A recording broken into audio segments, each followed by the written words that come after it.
प्रिय छात्रों, हिंदी के इस शिक्षण सत्र में आपका हार्दिक स्वागत है।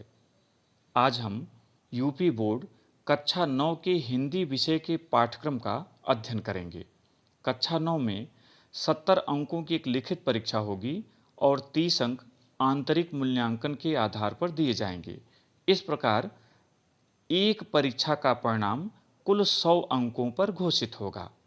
इस वीडियो में लिखित परीक्षा में पूछे जाने वाले प्रश्नों, उनके अंकों व पाठ्य सामग्री के विषय में हम संक्षेप में चर्चा करेंगे।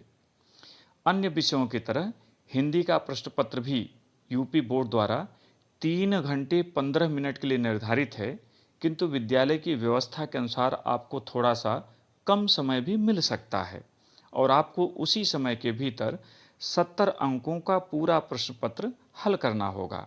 तो आइए नवीन पाठ्यक्रम तथा प्रश्न पत्र के प्रारूप के बारे में चर्चा आरंभ करें।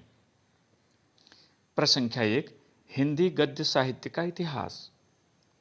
इस प्रश्न के अंतर्गत भारतेंदु युग तथा द्विवेदी युग, इन दोनों युगों के लेखक, उनकी रचनाएं, प्रमुख गद्य विधाएं और इन कालों की प्रमुख पत्र पत्रिकाओं से संबंधित एक एक अंक के कुल 5 प्रश्न पूछे जाएंगे। अतः यह 5 अंकों का है। उनमें से कुछ प्रश्न बहुविकल्पी होंगे और कुछ निश्चित उत्तरी। बहुविकल्पी प्रश्नों का उत्तर लिखते समय सही विकल्प चुनना होगा, जबकि निश्चित उत्तरी प्रश्न का उत्तर प्रायः एक पंक्ति में देना होता है। जैसे चिंतामणि किसकी रचना है? उत्तर होगा चिंतामणि आचार्य रामचंद्र शुक्ल की रचना है। प्रश्न संख्या 2, हिंदी काव्य साहित्य का इतिहास। इसके अंतर्गत आदिकाल तथा भक्तिकाल के प्रमुख कवि, उनकी रचनाएं और इन कालों की विशेषताओं से संबंधित कुल 3 प्रश्न पूछे जाते हैं। 2 प्रश्न 2-2 अंकों के लघुत्तरी होते हैं और एक जो अंतिम तीसरा होता है वह बहुविकल्पी अथवा निश्चित उत्तरी होता है, जो 1 अंक का होता है। इस प्रश्न के लिए भी कुल 5 अंक निर्धारित हैं। प्रश्न संख्या 3 गद्यांश की व्याख्या पर आधारित है।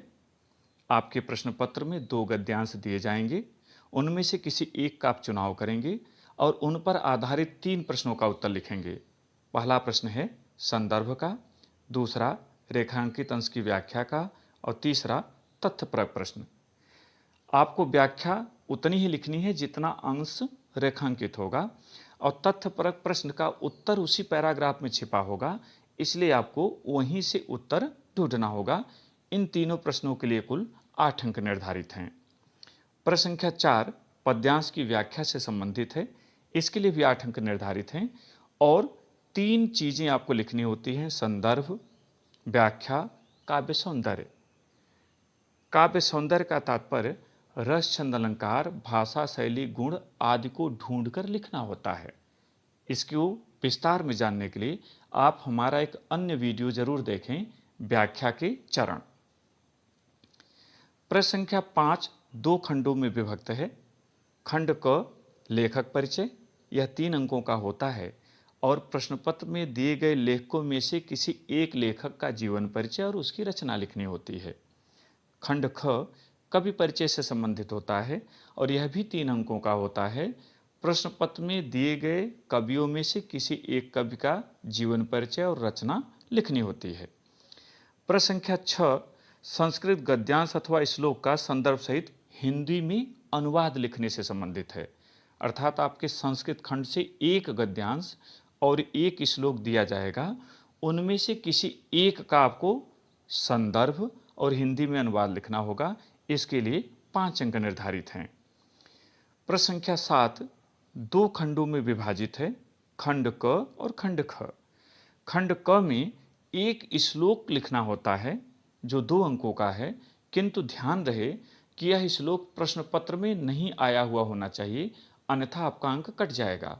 तो आप संस्कृत खंड से कई श्लोक याद रखें और जो प्रश्न पत्र में आया है उसे छोड़कर किसी अन्य को लिख दें, यह 2 अंकों का है।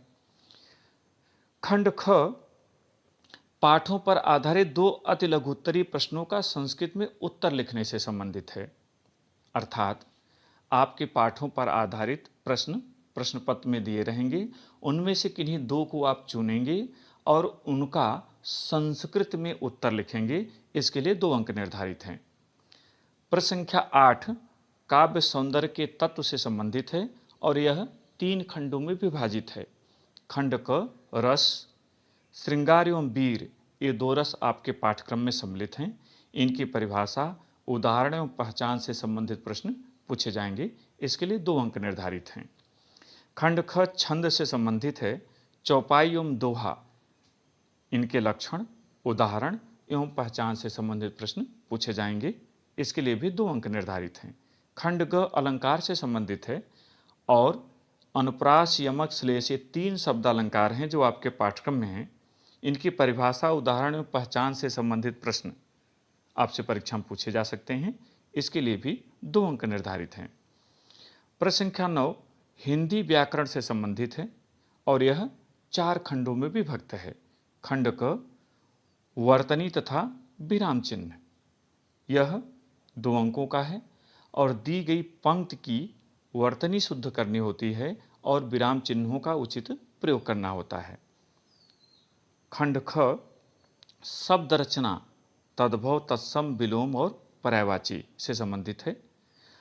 यह भी 2 अंकों का है। तद्भव दिया होगा, तत्सम लिखना होगा, या किसी शब्द का विलोम आपसे पूछा जाएगा या किसी शब्द का पर्यायवाची आपसे लिखने के लिए कहा जाएगा। 2 अंक इसके लिए निर्धारित हैं। खंड ग समास से संबंधित है और अव्ययी भाव एवं तत्पुरुष, ये 2 समास आपके पाठ्यक्रम में हैं। इनसे संबंधित पद दिए जाएंगे जिनका आपको विग्रह करना होगा, यह भी 2 अंकों का है। खंड घ मुहावरे एवं लोकोक्तियाँ, अर्थात प्रश्न पत्र में दिए गए मुहावरों एवं लोकोक्तियों में से किसी एक का आपको चयन करना होगा, उसका अर्थ लिखना होगा और अपने शब्दों में प्रयोग करना होगा, इसके लिए भी 2 अंक निर्धारित हैं। प्रश्न संख्या 10 संस्कृत व्याकरण से संबंधित है और यह 4 खंडों में विभक्त है। खंड क संधि, दीर्घ एवं गुण, ये 2 संधियां आपके पाठ्यक्रम में हैं। 2 अंक इसके लिए निर्धारित हैं और आपसे प्रायः संधि विच्छेद से संबंधित प्रश्न पूछा जाता है। खंड ख शब्द रूप से संबंधित है, इसके लिए भी 2 अंक निर्धारित हैं और आपके यहाँ 3 संज्ञा शब्द पाठ्यक्रम में हैं, राम, हरि, भानु और एक सर्वनाम है अस्मद। आप इन रूपों को अच्छी तरह से तैयार करें। खंड ग धातु रूप से संबंधित है। गम, भू, क्री, ये 3 आपके पाठ्यक्रम में सम्मिलित हैं। इससे संबंधित प्रश्न के लिए 2 अंक निर्धारित हैं और लट, लिट, लंग, लोट व विधिलिंग, इन 5 लकारों में से किसी लकार से संबंधित रूप पूछा जा सकता है, इसलिए आपको गम, भू और क्री के 5 लकार तैयार होने चाहिए। खंड घ हिंदी वाक्यों का संस्कृत में अनुवाद, इसके लिए 2 अंक निर्धारित है और प्रश्न पत्र में दिए गए हिंदी वाक्यों में से किन्हीं 2 का चुनाव करके उनका आपको संस्कृत में अनुवाद करना होगा। प्रश्न संख्या 11 एकांकी से संबंधित प्रश्न, प्रायः किसी एकांकी का सारांश, उसकी कहानी कला के दृष्टिकोण से समीक्षा या प्रमुख पात्र का चरित्र चित्रण, इन 3 में से कोई प्रश्न आपसे पूछा जाता है और इसके लिए 3 अंक निर्धारित हैं। 1 प्रश्न का आपको उत्तर देना होगा। और प्रश्न संख्या 12 पत्र लेखन से संबंधित है और इसके लिए 4 अंक निर्धारित हैं। इस प्रकार का आपका यह 70 अंकों की लिखित परीक्षा हुई। अब आइए देखें कि आपके पाठ्यक्रम में कौन कौन से पाठ सम्मिलित हैं। तो पहले हिंदी गद्य। हिंदी गद्य में कुल 9 पाठ सम्मिलित हैं। पहला पाठ है बात, इसके लेखक हैं प्रताप नारायण मिश्र। मंत्र प्रेमचंद, गुरु नानक देव, हजारी प्रसाद द्विवेदी, गिल्लू, महादेव वर्मा। स्मृति श्रीराम शर्मा। निष्ठामूर्ति कस्तूरबा, काका कालेलकर। ठेले पर हिमालय, धनवीर भारती। तोता रविंद्रनाथ टैगोर। और सड़क सुरक्षा एवं यातायात के नियम, इस संकलित पाठ है, इसलिए इसका कोई लेखक नहीं है। ये 9 पाठ आपको गद्य के अंतर्गत पढ़ने हैं। इन्हीं पर आपसे व्याख्या पूछी जाएगी और इन्हीं लेखकों का आपसे जीवन परिचय भी पूछा जाएगा। हिंदी काव्य के अंतर्गत कुल 13 पाठ आपके पाठ्यक्रम में सम्मिलित हैं। पहला पाठ है कबीरदास जी का और साखी शीर्षक की कविता आपको पढ़नी है। दूसरा मीराबाई पदावली शीर्षक, रहीम, दोहा, भारतेंदु हरिश्चंद्र, प्रेम माधुरी, मैथिली शरण गुप्त, पंचवटी, जयशंकर प्रसाद, पुनर्मिलन, सूर्यकांत त्रिपाठी निराला, दान, सोहनलाल द्विवेदी, उन्हें प्रणाम, हरिवंश राय बच्चन, पथ की पहचान, नागार्जुन, बादल को घिरते देखा, केदारनाथ अग्रवाल, अच्छा होता और सितार संगीत की रात 2 शीर्षक की कविताएं हैं। शिवमंगल सिंह सुमन, युगवाणी और संत रैदास, प्रभु जी तुम चंदन हम पानी।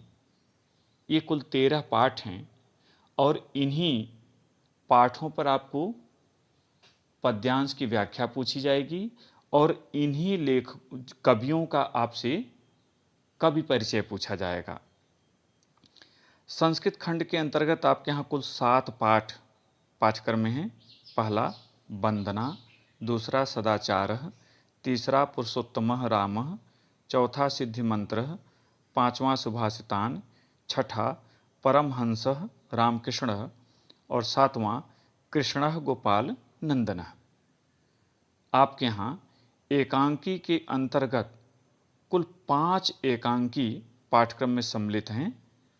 डॉक्टर रामकुमार वर्मा की दीपदान, उदय शंकर भट्ट की नए मेहमान, सेठ गोविंद दास का व्यवहार, उपेंद्रनाथ अस का लक्ष्मी का स्वागत और विष्णु प्रभाकर का सीमा रेखा। ये 5 एकांकियाँ हैं और इन्हीं पर आपसे प्रश्न पूछे जाएंगे। प्रिय छात्रों, मुझे उम्मीद है कि इस पाठ्यक्रम के आधार पर आपने समझ लिया होगा कि कौन कौन से प्रश्न पूछे जाते हैं, उनके भीतर आपको क्या लिखना है और किन किन पाठों का अध्ययन करना है। मुझे उम्मीद है कि आप बेहतर प्रदर्शन करेंगे और पाठ्यक्रम को अच्छे से तैयार करेंगे। बहुत बहुत धन्यवाद।